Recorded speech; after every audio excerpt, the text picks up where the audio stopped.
This is such a mess. I have some breaking news reporting that the No New Wars president just got into a fiery fight over the phone with the Prime Minister of Denmark after he threatened to militarily or economically coerce them into giving us Greenland. And it did not go well for him. Let me just back up and remind you, this dude said he ran on No New Wars. He ran on ending the war in Ukraine within 24 hours. That didn't happen, and it's not going to happen. It's not going to be as easy as he thinks when dealing with a bad faith actor like Vladimir Putin. In fact, he even called Xi Jinping.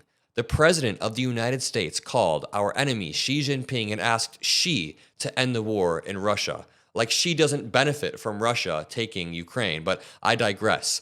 We now learn that Trump called Denmark's prime minister, and it got pretty fiery, as you can see from the title here. The U.S. president insisted he wants to take over Arctic Island.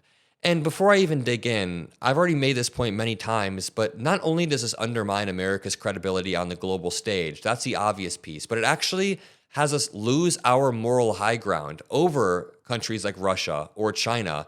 I've made so many countless arguments that Russia should not be able to take Ukraine because, number one, it violates international law. Number two, the people of Ukraine should have their own sovereignty, but also because the United States should be setting the standards for what international affairs can look like. And if the US president is threatening to take over Greenland, we're really no better than Russia on the global stage. The same with China eyeing Taiwan. But let's dig in. Make sure you drop a like. Make sure you subscribe. Double check, because a lot of people keep getting unsubscribed from my channel on accident. Just double check to make sure you're subscribed. And this reads, Donald Trump insisted he was serious in his determination to take over Greenland in a fiery telephone call with Denmark's prime minister, according to senior European officials. The U.S. president spoke to Frederiksen, the Danish premier, for 45 minutes last week. The White House has not commented on the call, but Frederiksen said she had emphasized the vast Arctic island, an autonomous part of the Kingdom of Denmark, was not for sale, while noting America's, quote, big interest in it. And they've said this repeatedly. It's not for sale. It's not for sale. And Trump keeps on trying.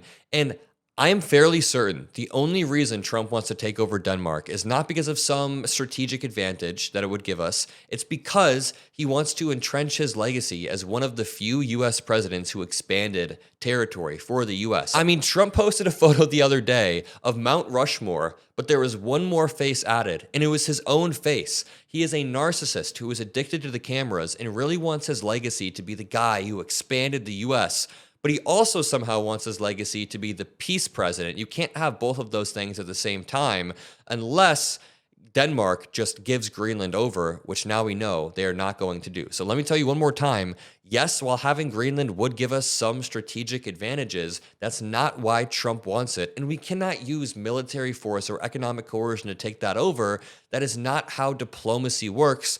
But Trump doesn't know the first thing about diplomacy. 5 current and former senior European officials briefed on the call said the conversation had gone very badly. They added that Trump had been aggressive and confrontational following the Danish prime minister's comments that the island was not for sale, despite her offer of more cooperation on military bases and mineral exploitation. What did I just say?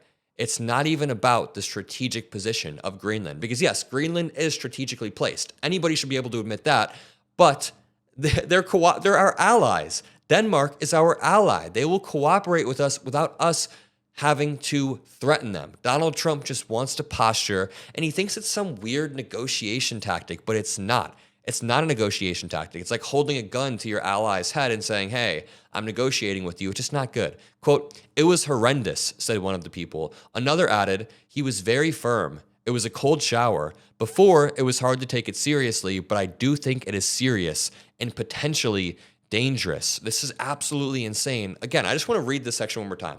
5 current and former senior European officials briefed on the call said it had gone very badly because Trump was aggressive and confrontational. One of the people said it was horrendous, and it helped them realize this could be potentially very dangerous. I mean, yes, of course it's dangerous. Trump is not playing around. He's not joking. He is trying to strong-arm his way into this. He even sent his son, as you can see this picture below, he even sent his son, Don Jr., to nuke Greenland, not nuke, but the city of Nuke, Greenland, because it's like a royalty sending their prince to go take over new land is how we saw it. It's very, very odd, but let's continue. Many European officials had hoped his comments about seeking control of Greenland for national security reasons were a negotiating ploy to gain more influence over the NATO territory. It's not a negotiation ploy. His attempt to get leverage is just turning into an authoritarian scheme that's not just an erosion of norms. I feel like saying erosion of norms in a way kind of downplays it. It is destabilizing. It is harmful. It is the opposite of diplomacy because, again, Trump started his second term talking about potentially taking over Greenland, the Panama Canal, and even Canada. But the call with Frederickson had crushed the hopes that this was some sort of joke or negotiating tactic, and it deepened the foreign policy crisis between NATO allies. Quote, the intent was very clear. They want it. The Danes are now in crisis mode, said one person briefed on the call. Another said, the Danes are utterly freaked out by this. Yeah, it's scary. I mean, the United States, for all of our foreign policy blusters in the Middle East, and you guys know my dad is from Syria, my entire family on his side, they're from Syria. I'm very aware of all of the Middle Eastern blusters. Trust me.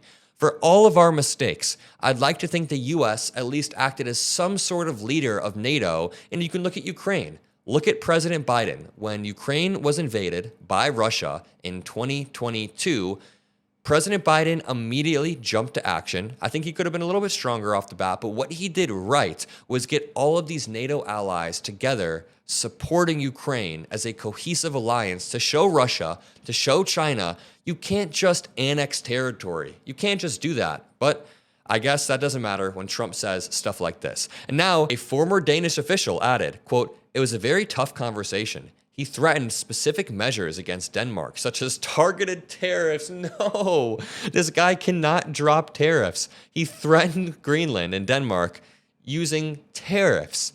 Bro, that does not give you the leverage you think it gives you. It makes you seem like an absolute idiot. The Danish Prime Minister's office said it did not recognize the interpretation of the conversation given by those sources, but Greenland, home to 57,000 people, is an entry port to new shipping routes gradually opening up through the Arctic. It also boasts abundant but hard to access minerals. So again, I mean, there are strategic values, but they're our ally. They'll help us with the strategy anyway because they are our ally. They don't want Russia to win. They don't want China to win. So the thing is, it also is weird because Donald Trump admitting that there are minerals that are really valuable in Greenland, it's him admitting that climate change is real. Because in order for us to ever get those minerals, a lot of ice needs to melt. You guys know Greenland is not very green.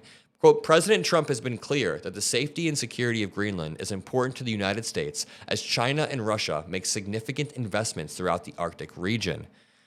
I mean, is it important to the United States? The safety and security of Greenland is important. Why are you threatening it then? Said the White House National Security Council spokesperson, quote, the president is committed to not only protecting U.S. interests in the Arctic, but also working with Greenland to ensure mutual prosperity for both nations. These are Vladimir Putin talking points. His entire justification for invading Ukraine in the first place was to protect his own national security, to protect himself. But dude, protecting U.S. interests would be building this alliance with Greenland further. Sorry, it's just making me mad because this is the same type of rhetoric I have relentlessly pushed back on when it comes to Putin.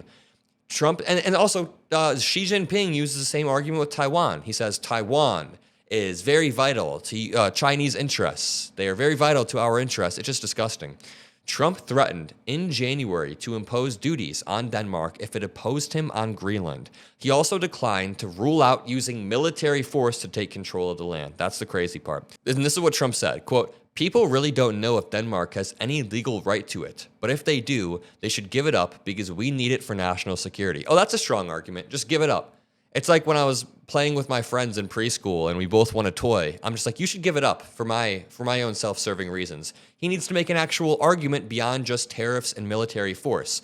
Quote, I'm talking about protecting the free world, he added. You have China ships all over the place. You have Russian ships all over the place. We're not going to let that happen.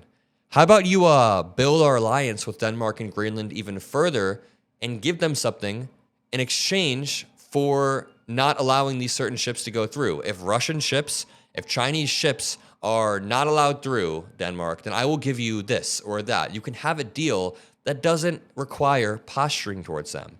Egede, Greenland's prime minister, has repeatedly stressed that the island's inhabitants want independence rather than U.S.